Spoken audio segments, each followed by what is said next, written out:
I don't think anyone ever really prepares you for the moment you realize the person you gave everything to doesn't see your worth. For years, I thought I was living the dream. I met Emily when I was 23, shy, broke, but hopeful. She was vibrant, ambitious, and had this laugh that made every bad day feel a little lighter. From the beginning, I worked hard to prove I could be the man she deserved. I took on extra shifts, learned new skills, and even started a small business on the side just to build a future for us. We used to talk about our dreams late at night, buying a home, starting a family, traveling the world. She'd hold my hand and say, "We're unstoppable, you and me." I believed her. But somewhere along the way, things changed. It started with little comments. "You're too focused on work. You're never spontaneous anymore. You don't make me feel special." I brushed it off, thinking it was just the stress of life creeping in. I tried to do better, more date nights, more surprises, more compliments. But no matter what I did, it felt like she was slipping away. Then came the day that broke me. It was a rainy Thursday evening. I got home early, hoping to surprise her with dinner. But she wasn't there. Her car was gone, and so was the warmth of the home we built together. Hours passed. No answer to my calls, no replies to my texts. Around midnight, she walked in. Her makeup was smudged, her hair messy, her smile fake. She looked at me like I was an inconvenience, like I was just some roommate she barely knew. When I asked where she'd been, she sighed, annoyed, and said the words that still echo in my head, "You're just not enough for me anymore."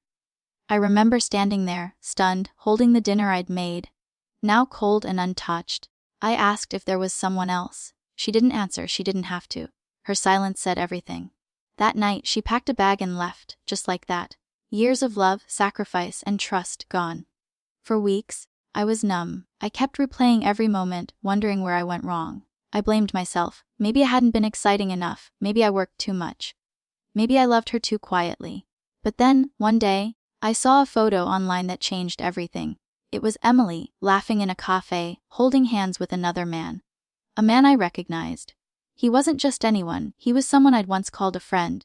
The same man who'd borrowed money from me when he was struggling. The same man I'd helped get a job at my company.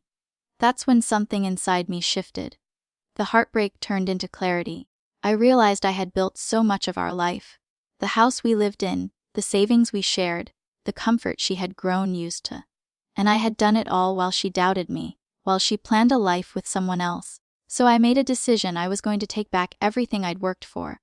Not out of spite, not to hurt her, but because I finally understood that I deserved better. First, I cut ties with the so-called friend. I confronted him calmly, told him I knew everything, and that our professional relationship was over. Since I owned the company and he was there because of me, his position didn't last long after that. Then, I dealt with Emily. The house was in my name. I had paid for it long before we got married. The car she drove, mine too. The credit cards, under my account. For years I'd been the one providing, believing we were building a life together. When she tried to come back for her things, she walked into a house that no longer felt like hers. I had boxed everything she owned and left it neatly by the door. I was calm, colder than I expected, but calm. She tried to argue, tried to cry, saying she had made a mistake. But I had already spent too many nights broken over someone who never saw my worth. I told her the truth. "You said I wasn't enough. I believed you for a while. But now I know. I'm more than enough. Just not for you." And then I closed the door. It wasn't about revenge. It was about reclaiming my life. The house I once felt empty and started to feel like mine again. The business I built grew stronger because I wasn't pouring all my energy into saving someone who didn't want to be saved. Months later, I heard she was struggling. The man she left me for didn't stay long once things got tough. A part of me felt sad, not because I wanted her back, but because I realized she was chasing something that doesn't exist: perfection. Here's the thing I've learned through all this. No matter how much love you give, you can't make someone see your worth if they've already decided to look past you. And sometimes, the most powerful thing you can do is take back your life, piece by piece, and rebuild it for yourself. Today, I'm not bitter. I'm grateful. She leaving was the wake-up call I didn't know I needed. It forced me to stop living for someone else's approval and start living for me. So if you're listening to this, feeling like you're not enough because someone you love walked away, please hear me: you are enough. You always were. Sometimes the problem isn't you at all. Sometimes it's that they couldn't see the value right in front of them. I thought losing Emily would destroy me.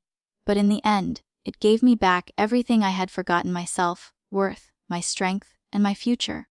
And that is worth more than any love that couldn't stay.